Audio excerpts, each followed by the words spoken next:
Sebelumnya kita harus tahu nih, siapa sih sosok Siti Khadijah ini? Siti Khadijah adalah merupakan janda kaya dan dia pun terhormat. Selain itu akhlaknya mulia dan banyak orang yang melamar Siti Khadijah, tapi mereka semua ditolak. Nah, dan ternyata Siti Khadijah pun tertarik kepada Nabi Muhammad SAW. Kenapa tertariknya? Yaitu tertarik karena perilaku atau akhlak Nabi Muhammad SAW. Nah, pada saat itu bermula dari cerita dari Maisarah, yaitu pembantu Siti Khadijah, bercerita kepada Siti Khadijah tentang pengalamannya bersama Nabi Muhammad SAW. Lalu Khadijah pun meminta Siti Nafisah binti Munirah untuk meminta Nabi Muhammad untuk melamar Siti Khadijah. Dan pada saat itu Nabi Muhammad awalnya ragu karena beliau tidak punya apa-apa. Dan kata Siti Nafisah, Khadijah itu suka terhadap akhlakmu ya Rasulullah.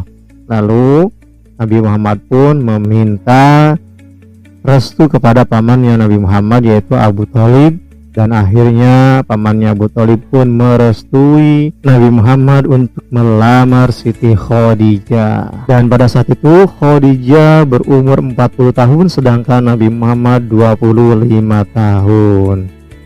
Dan akhirnya mereka pun menikah. Selama menikah Nabi Muhammad dengan Siti Khadijah, mereka pun, yaitu Nabi Muhammad beserta Siti Khadijah, dikaruniai 2 orang putra dan 4 orang putri. 2 orang putra diantaranya yaitu Qasim. Nah, yang selanjutnya yaitu Abdullah.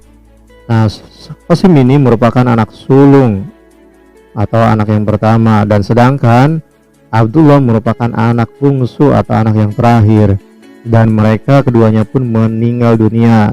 Qasim meninggal pada umur 2 tahun sedangkan Abdullah meninggal pada saat masih dalam buayan Siti Khadijah. Nah, sedangkan 4 orang putri yaitu yang pertama Zainab, yang kedua Ruqayyah, yang ketiga Ummu Kulsum, dan yang terakhir adalah Fatimah.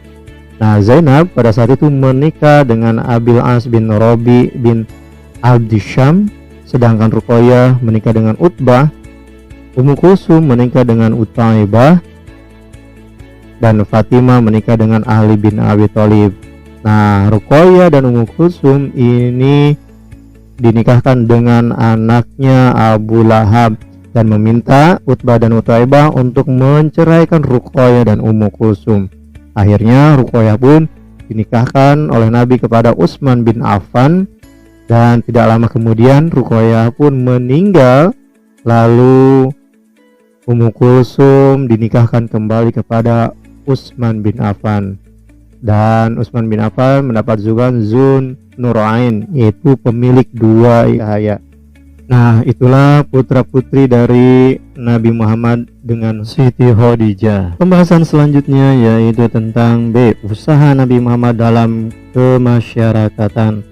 Nah, pada saat itu setelah Abdul Muthalib meninggal, ternyata keadaan Makkah pada saat itu menjadi merosot, sehingga terjadi banyak perselisihan, banyak pemerasan, dan banyak penganiayaan, dan sampai pembunuhan. Dan sehingga Makkah pun menjadi tidak aman. Nah, pada saat itu beberapa pemimpin Quraisy menyarankan untuk adanya perlu untuk berkumpul untuk membahas keadaan seperti itu. Dan akhirnya para pemuka Quraisy, yaitu ada Bani Hashim, Bani Muthalib, Bani Ash'ad, Bani Zuhrah, dan Bani Tamim.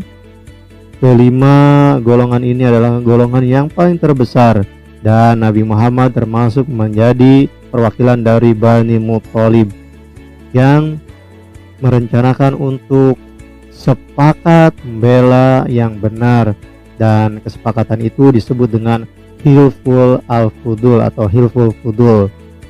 Nah, Hilful Fudul ini merupakan perjanjian membela kehormatan Mekah bersama-sama, dan ini merupakan suatu gagasan atau kesepakatan yang fenomenal.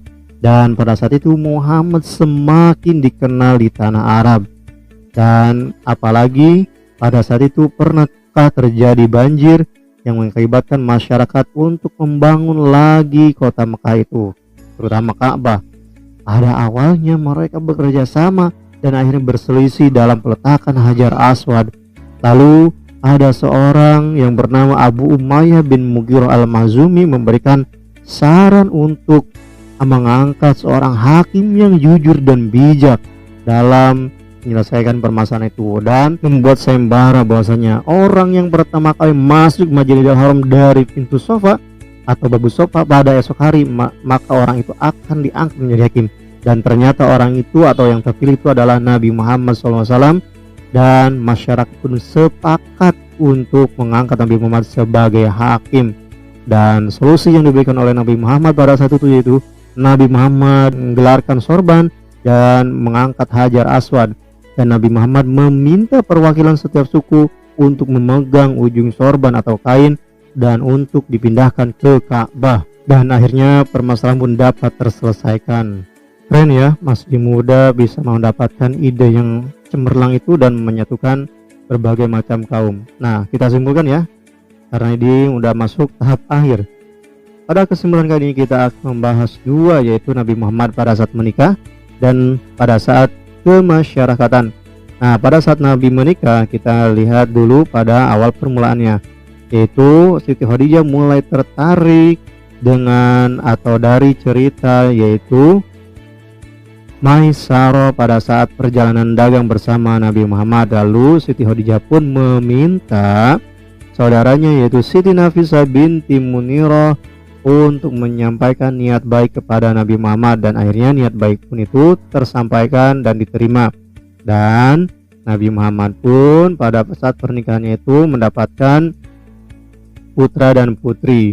Putranya ada dua dari Siti Khadijah, yaitu Qasim dan Abdullah. Hal yang disayangkan yaitu Qasim dan Abdullah ini meninggal pada usia muda karena dikhawatirkan beliau menjadi penerus Nabi setelah Nabi Muhammad. Sedangkan dalam Al-Quran, Nabi yang terakhir atau Nabi sebagai penutup yaitu Nabi Muhammad. Maka Allah mengambil Qasim dan Abdullah pada usia muda. Oh iya, yang perlu kita ingat yaitu Qasim merupakan anak sulung atau anak yang pertama, sedangkan Abdullah adalah anak bungsu atau anak yang terakhir. Selanjutnya dari pihak putri Nabi Muhammad yaitu Zainab, ada Ruqayyah, ada Ummu Kulsum, dan yang terakhir adalah Fatimah.